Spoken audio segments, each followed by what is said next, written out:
श्री भक्तमाल भगवान जी के प्रिय भक्त श्री उद्धव जी।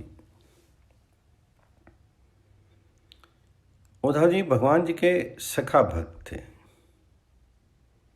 अक्रूर के साथ जब भगवान ब्रज से मथुरा आ गए और कंस को मार करके सब यादवों को सुखी बना दिया, तब भगवान ने एकांत में अपने प्रिय सखा उद्धव को बुला करके कहा, उद्धव, ब्रज की गोपांगनाएं मेरे वियोग में व्याकुल होंगी, उन्हें जाकर के तुम समझाओ, उन्हें मेरा संदेश सुनाओ कि मैं तुमसे अलग नहीं, सदा तुम्हारे ही साथ हूँ।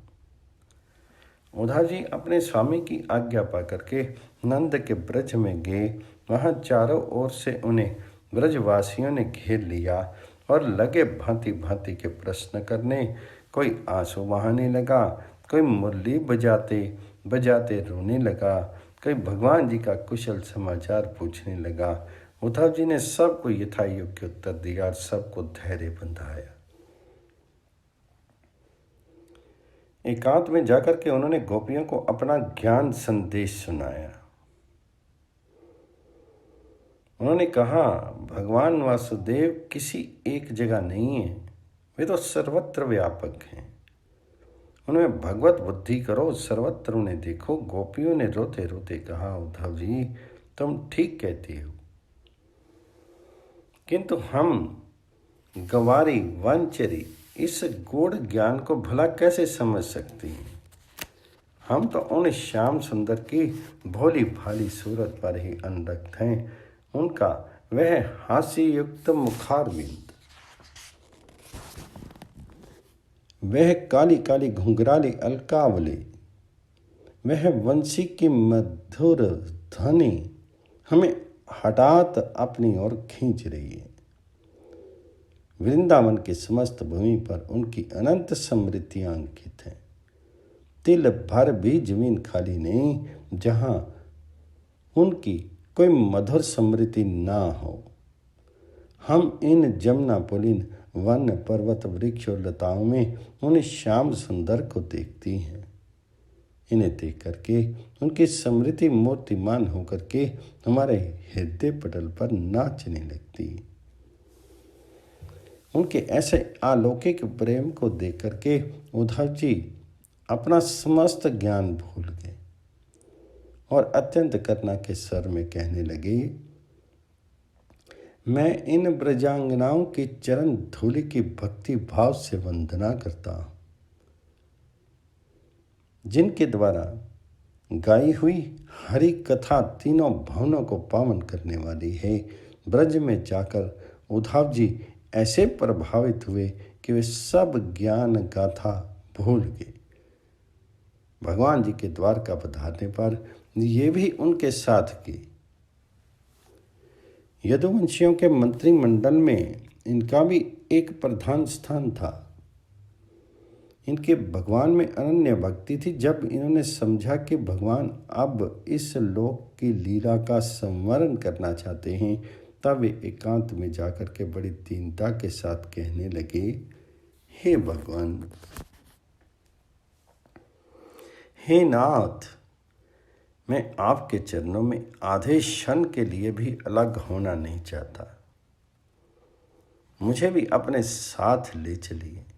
तो भगवान जी ने कहा, उद्धव, मैं इस लोक से उस शरीर द्वारा अंतर्हित होना चाहता हूँ।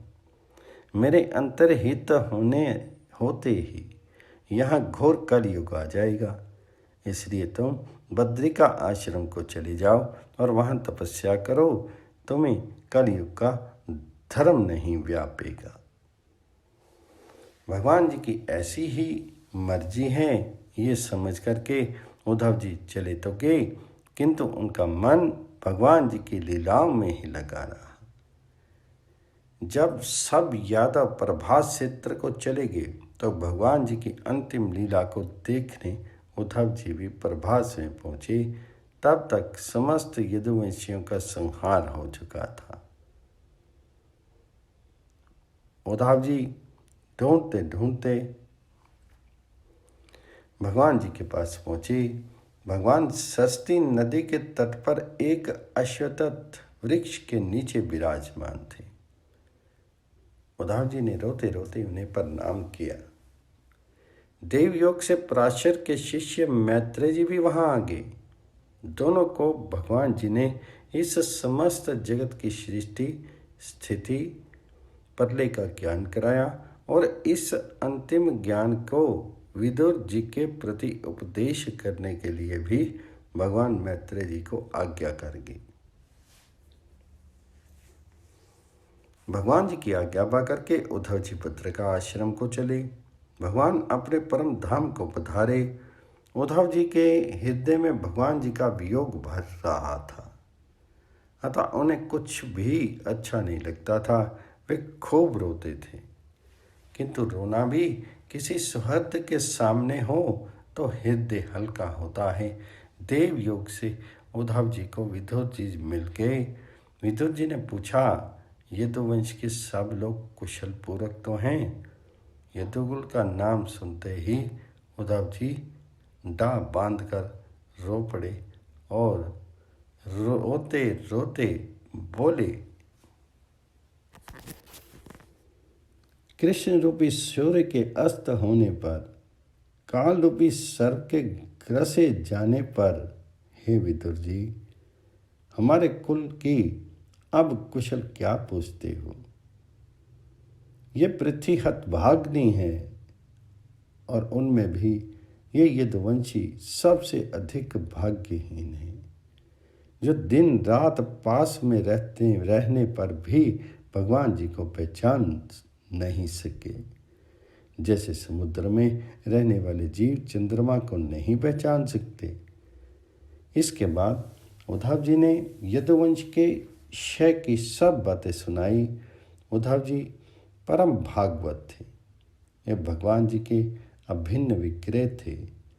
इनके संबंध में भगवान जी ने स्पष्ट कहा है, मेरे इस लोक से चले जाने के पश्चात उद्धव मेरे ज्ञान की रक्षा करेंगे। उद्धव मुझसे गुणों में तनिक भी कम नहीं है, अतः वे ही सबको इसका संदेश करेंगे। जिनके लिए भगवान ऐसा कहते हैं, उनके भगवत प्रेम के संबंध में क्या कहा जा सकता है। श्री भक्तमाल में भगवान जी के प्रिय भक्त श्री अम्बरीश जी, वे वसवत मनु के प्रपुत्र तथा राजऋषि नाभाग के पुत्र महाराज अम्बरीश जी सप्तद्वीपति संपूर्ण पृथ्वी के स्वामी थे और उनके ऐश्वर्य के संसार में कोई तुलना नहीं थी। कोई दरिद्र मनुष्य भोगों के अभाव में वैराग्यवान बन जाए, ये तो सरल है, किंतु धन दौलत होने पर विलास भोग की पूरी सामग्री प्राप्त रहते वैराग्यवान होना, विषयों से दूर रहना महापुरुषों के ही वश का है और यह भगवान जी की कृपा से ही होता है।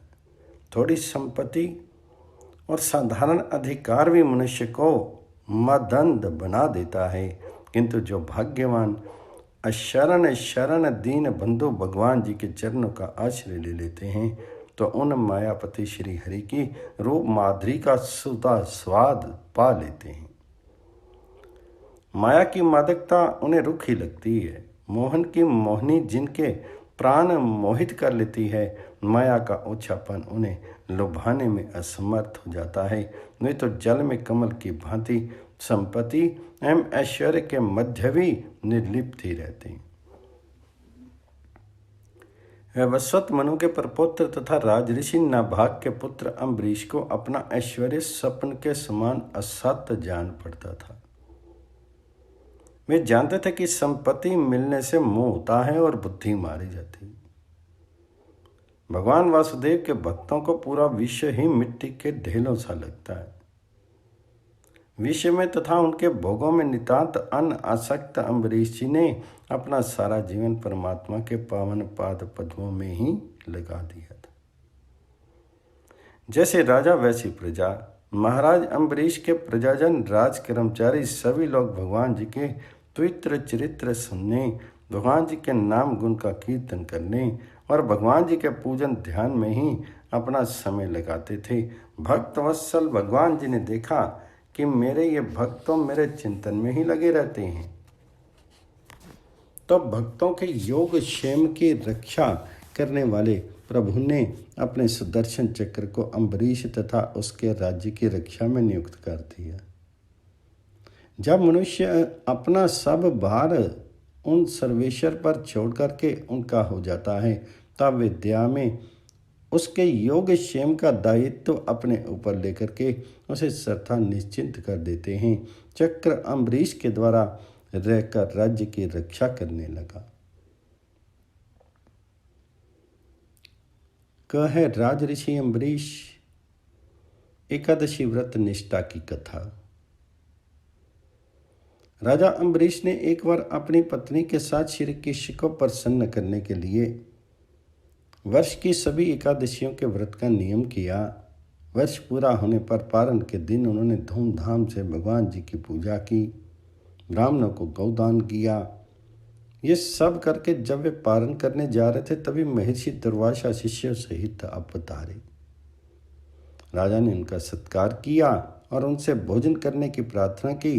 दुर्वासा जी ने राजा की प्रार्थना स्वीकार कर ली और स्नान करने जमुना तट पर चले गए। द्वादशी केवल एक घड़ी शेष थी। द्वादशी में पारण न करने से व्रत भंग होता। उधर दुर्वासा जी आएंगे कब, ये पता नहीं था।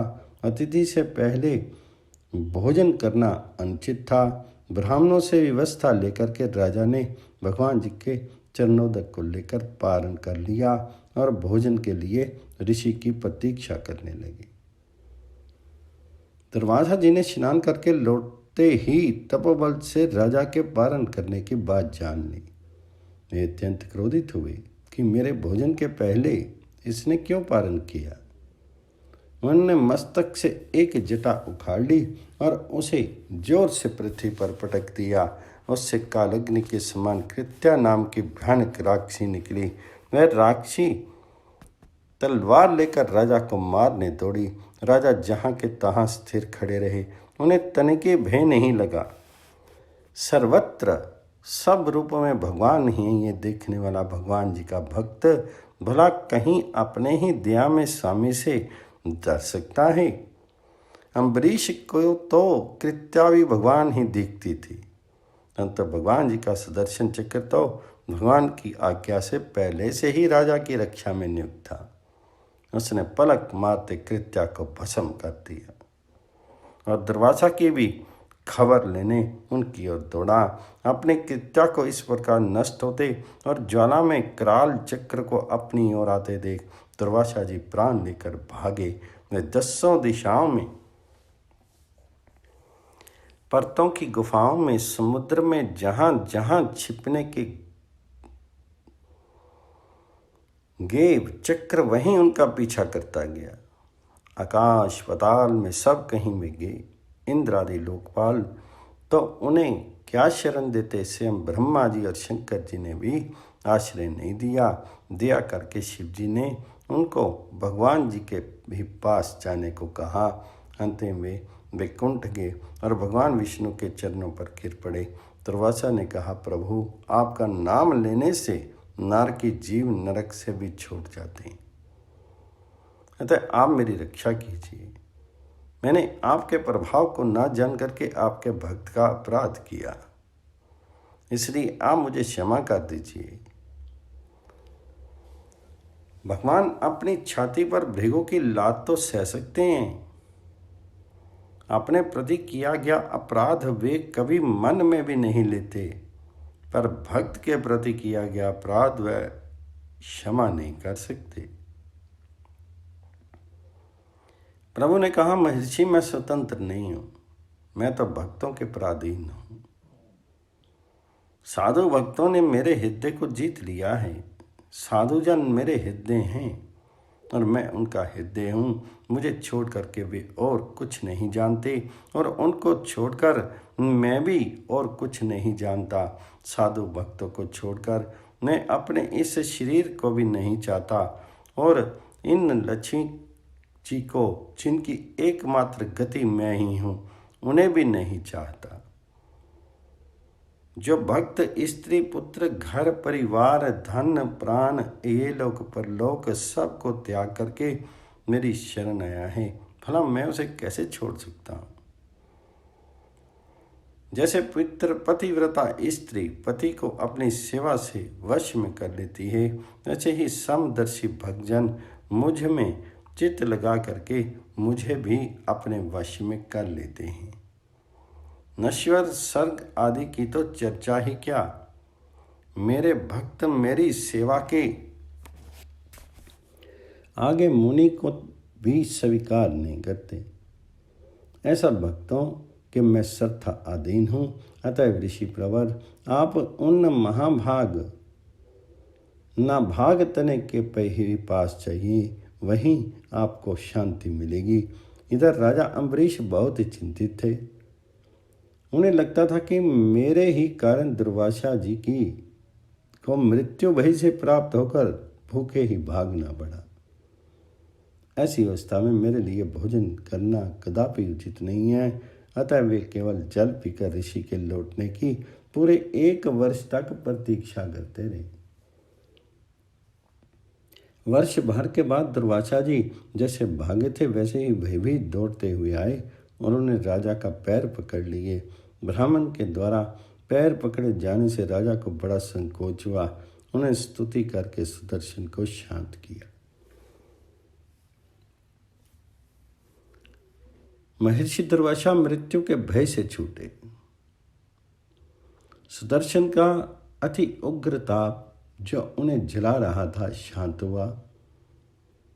अब प्रसन्न होकर के वे कहने लगे, आज मैंने भगवान जी के दासों का महत्व देखा।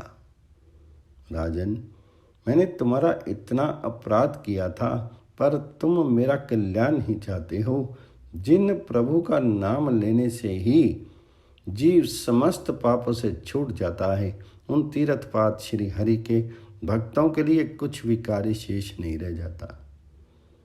राजन, तुम बड़े दयालु हो।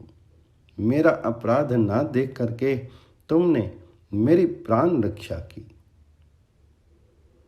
अम्बरीश के मन में ऋषि के वाक्यों से कोई अभिमान नहीं आया। उन्होंने इसको भगवान जी की कृपा समझा। महर्षि के चरणों में प्रणाम करके बड़े आदर से राजा ने उन्हें भोजन कराया। उनके भोजन करके चले जाने पर 1 वर्ष पश्चात उन्होंने वह पवित्र अन्न प्रसाद रूप से लिया। बहुत काल तक परमात्मा में मन लगा करके प्रजा पालन करने के पश्चात अम्बरीश ने अपने पुत्र को राज्य सौंप दिया और भगवान वासुदेव में मन लगा करके वन में चले गए।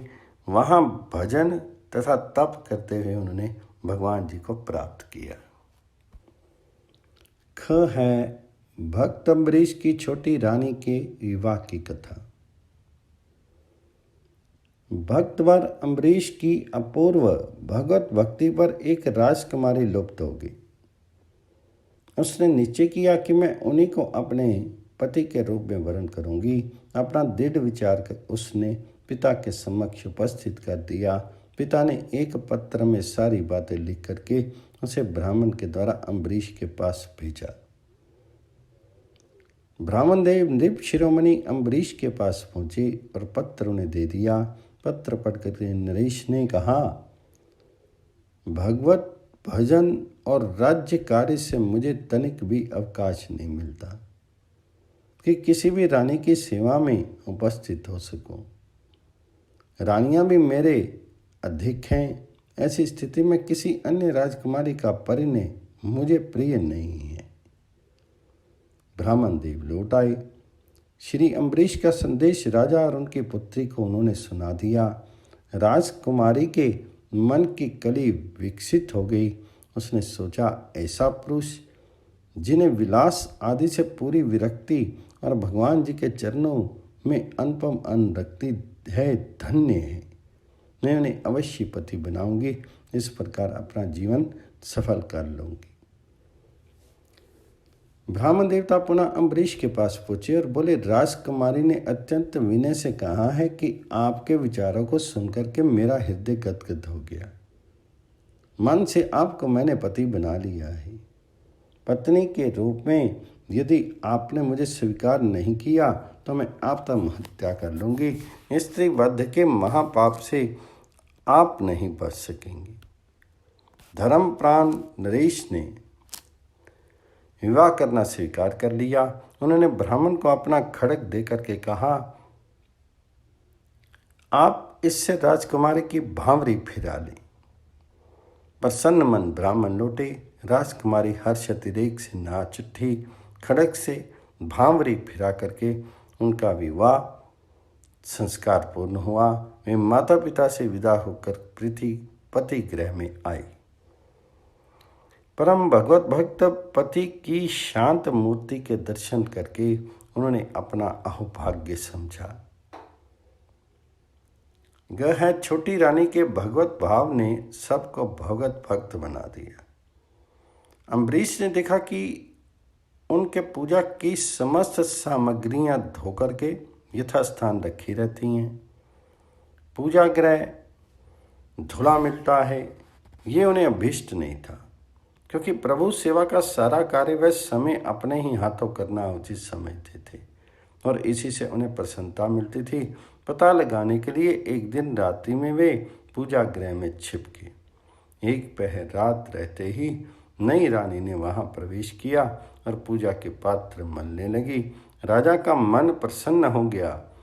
उन्होंने कहा, यदि ऐसा ही करना है तो भगवान को अपने भवन में पधरा लो। प्रिय, रानी की आकांक्षा पूरी हुई। उनकी प्रसन्नता की सीमा नहीं थी। भगवान उनके भवन में ही पधारे। अब वे रात रहते ही स्नान आदि से निवृत्त होकर के भगवान की धूप दीप आदि षोडशोपचार से अत्यंत श्रद्धा प्रेम से पूजा करती और भजन में बैठती तो दोपहर बीत जाता। उन्हें खान पान की कुछ सुधि नहीं रहती। दासियों के बार बार के आग्रह पर वे भजन से उठ पाती। ये समाचार अम्बरीश ने भी सुना। दूसरे दिन सूर्य उदय के समय ही वे छोटी रानी के पूजा गृह में आई। उन्हें देखा रानी ने भगवान जी को अत्यंत सुंदर ढंग से सजा रखा है। धूप की मधुर सुगंध उड़ रही है। घृत दीप जल रहा है। रानी पद्मासन लगाए भगवान जी के सामने बैठी है। मधुर स्वर में वीणा के तार झंझना रहे हैं और भजन की मधुर स्वर लहरियां वीणा के तारों के स्वरों में विलीन होती जा रही हैं। रानी की आंखें अश्रु रूपी मोतियों की माला पिरोती जा रही हैं।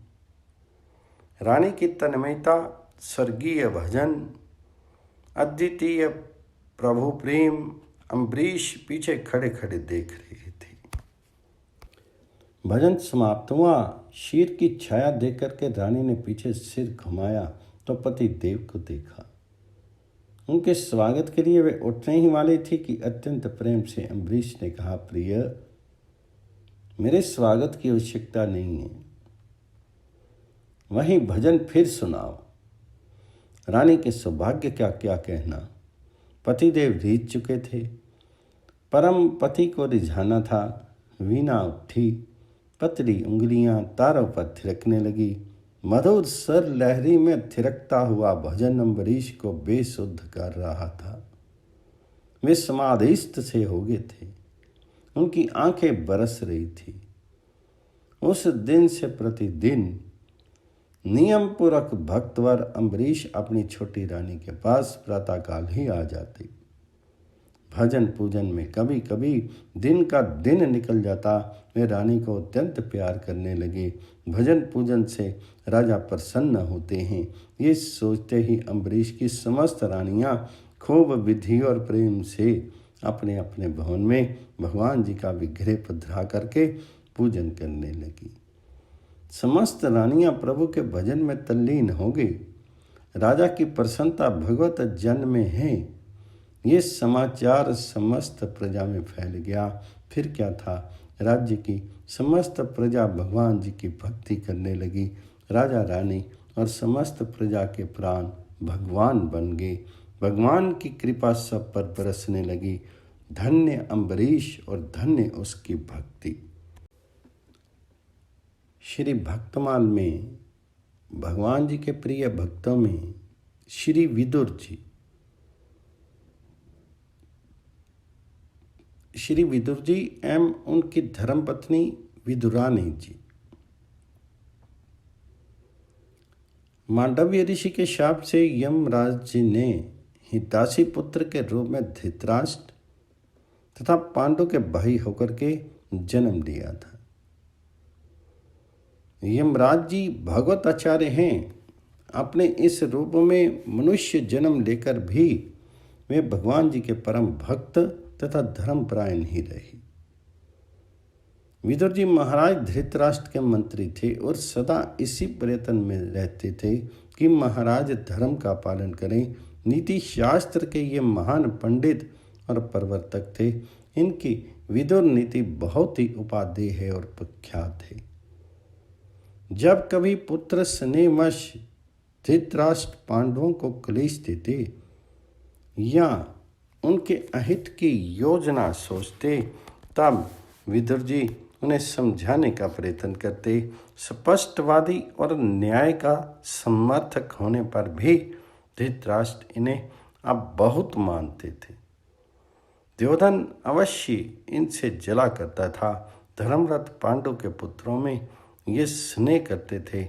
जब दुरात्मा दुर्योधन ने लाक्षा भवन में पांडवों को जलाने का षड्यंत्र किया, तब विदुर जी ने उन्हें बचाने की व्यवस्था की और गोह भाषा में संदेश भेज करके युधिष्ठिर को पहले ही सावधान कर दिया तथा उस भयंकर ग्रह से बच निकलने की युक्ति भी बता दी।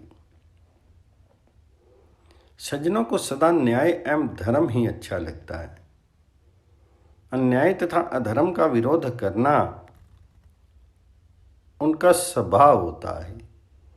इसके लिए अनेकों बार दुर्जनों से उन्हें तिरस्कृत तथा पीड़ित भी होना पड़ता है। विदुर जी दुर्योधन के दुष्कर्मों का प्रबल विरोध करते थे। जब कौरवों ने भरी सभा में द्रौपदी को अपमानित करना प्रारंभ किया, तब वे रुष्ट होकर के सभा भवन में चले गए। सभा भवन से चले गए। पांडवों के वनवास के समय दुर्योधन के भड़काने से धृतराष्ट्र ने विदुर जी को कह दिया, तुम सदा पांडवों की ही प्रशंसा करते हो, अतः उन्हीं के पास चले जाओ। विदुर जी वन में पांडवों के पास चले गए। उनके चले जाने पर धृतराष्ट्र की उनकी महत्ता का पता लगा। विदुर से रहित अपने को वे असहाय समझने लगे। तब दूत भेज करके विदुर जी को उन्होंने फिर बुलाया। मान अपमान में समान भाव रखने वाले विदुर जी लौट आए। पांडवों के वनवास के 13 वर्ष कुंती देवी विदुर जी के यहाँ ही रही थी। जब श्री कृष्णचंद्र संधि करने पधारे, तब दुर्योधन का स्वागत सत्कार उन्होंने अस्वीकार कर दिया। उन मधुसूदन को कभी ऐश्वर्य संतुष्ट नहीं कर पाता। वे तो भक्त के भाव भरे तुलसी दल एवं जल के ही भूखे रहते हैं। श्री कृष्णचंद्र ने धृतराष्ट्र, भीष्म, भूरिश्रवा आदि समस्त लोगों का आतिथ्य अस्वीकार कर दिया और विदुर जी के घर वे बिना निमंत्रण के ही पहुंच गए। अपने सच्चे भक्त का घर तो उनका अपना ही घर है। विदुर के शाक की उन त्रिभुवनपति ने नैवेद्य बनाया। विदुरानी के केले के छिलके की कथा प्रसिद्ध है। महाभारत के अनुसार विदुर जी ने विविध व्यंजन आदि से उनका सत्कार किया था। महाराज धृतराष्ट्र को भरी सभा में श्री कृष्णचंद्र के सम्मुख तथा केशव के चले जाने पर अकेले भी विदुर ने समझाया, दुर्योधन पापी है। इसके कारण कुरु कुल का विनाश होता दिखता है, इसे बांधकर आप पांडवों को दे दें। दुर्योधन इससे बहुत बिगड़ा। उसने कठोर वचन कहे। विदुर जी को युद्ध में किसी का भी पक्ष लेना नहीं था, अतः शस्त्र छोड़कर वे तीर्थाटन को चले गए। अवधूत वेश में वे तीर्थों में घूमते रहे। बिना मांगे जो कुछ मिल जाता वही खा लेते। नंगे शीर कंद मूल खाते हुए वे तीर्थों में लगभग 36 वर्ष विचरते रहे। अंत में मथुरा में इन्हें उद्धव जी मिले। उनसे महाभारत के युद्ध, यदुकुल के क्षय तथा भगवान जी के स्वधाम गमन का समाचार मिला। भगवान ने स्वधाम पधारते समय महर्षि मैत्रेय को आदेश दिया था विदुर जी को उपदेश करने का। उद्धव जी से ये समाचार पाकर के विदुर जी हरिद्वार गए। वहाँ मैत्रेय जी से उन्होंने भगवदुपदिष्ट तत्व ज्ञान प्राप्त किया और फिर हस्तिनापुर आए। हस्तिनापुर विदुर जी केवल बड़े भाई धृतराष्ट्र को आत्म कल्याण का मार्ग प्रदर्शन करने आए थे। उनके उपदेश से धृतराष्ट्र एवं गंधारी का मोह दूर हो गया और वे विरक्त होकर के वन को चले गए। विदुर जी तो सदा से विरक्त थे। वन में जाकर के उनने भगवान जी में चित्त लगा करके योगियों की भांति शरीर को छोड़ दिया। जिसमें भगवान श्री कृष्ण विदुर जी के दरवाजे पर पहुंचे, उस समय उनकी स्त्री स्नान कर रही थी। आते ही श्री कृष्ण ने बाहर से आवाज लगाई। विदुरानी ने सुनते ही श्री कृष्ण की आवाज पहचान ली और शुद्ध बुद्ध बोल बैठी। जैसे उस स्वर में कोई आकर्षण हो। वस्त्र पहने बिना ही वह ज्यों की त्यों दौड़ आई और किवाड़ खोल करके भगवान जी के दर्शन किए। भगवान जी ने जब उनका ये हाल देखा तो झट से कमर से लिपटा हुआ पीताम्बर उनके सिर पर डाल दिया। अब विदुर रानी को होश आया, बड़ी लज्जित हुई और जल्दी ही अंदर जाकर के कपड़े पहनाई। इसके अनंतर वह श्री कृष्ण के पास आकर बैठ गई और खिलाने के लिए लाए हुए केलों को छील छील कर प्रेम में बेसुध होने के कारण गूदे के स्थान पर छिलके खिलाने लगी। इतने में पतिदेव श्री विदुर जी भी आ गए। उन्होंने ये दृश्य देखा तो अपनी पत्नी पर बहुत झल्लाए। विदुरानी को जब अपनी भूल मालूम हुई तो उन्हें बड़ा कष्ट हुआ। प्रेम आधिक्य के कारण पत्नी से हुई भूली को विचार करके श्री विदुर जी भगवान जी को केले के गूदे खिलाने लगे। अब उनके हृदय को शांति मिली, फिर भी बार बार यही सोचते रहे कि इस स्त्री ने छिलका खिला करके भगवान जी को बड़ा कष्ट दिया। इस पर भगवान जी ने प्रसन्न होकर कहा, विदुर जी आपने ये काम ठीक किया कि मुझे केले खिलाए, पर सच बात तो यह कि इतने पर भी जैसा स्वाद उन छिलकों में मिला था वैसा इन केलों के गूदों में कहा। उधर विदुरानी अपने मन में कह रही थी, हाय इन हाथों को मैं कैसे काट डालूं, जिन्होंने गुदा तो फेंक दिया और छिलका खिला दिया। धन्य है विदुरानी और धन्य है उनकी भक्ति। सूरदास जी ने भी प्रभु द्वारा विदुर जी के यहाँ भोजन करने का प्रधान कारण प्रेम ही माना है। सबसे ऊंचो प्रेम सगाई, दुर्योधन के मेवा त्यागे साग विदुर घर खाई। झूठे फल सबरी के खाए बहु विधि स्वाद बताई। प्रेम के बस नृप सेवा कीनी आप बने हरि नाई। राजसु यज्ञ युधिष्ठिर कीनो तामे झूठ उठाई। प्रेम के बस पारथ रथ हांक्यो भूली गई ठकुराई। ऐसी प्रीति बड़ी वृंदावन गोपन नाच नचाई। सूर कूर यही लायक नाही कह लगी करो बढ़ाई।